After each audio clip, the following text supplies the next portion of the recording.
ท่านผู้เกียรติที่เคารพทุกท่านผมว่างานแต่งงานทั่วไปเนี่ยเวลาเรามาเนี่ย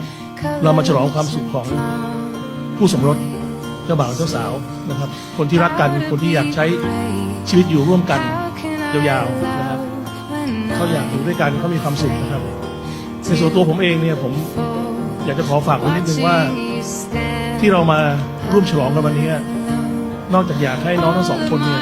รักกันมากๆอยู่ดูแลด้วยกันนานๆนะครับเป็นที่พึ่งกันและกันผมว่าวันนี้เรามาฉลองความที่เราได้มีอิสรภาพในการที่ได้เลือกอยากที่อยู่กับใครอยากใกล้ชิดกับใครอย่างไรด้วยความภาคภูมิใจ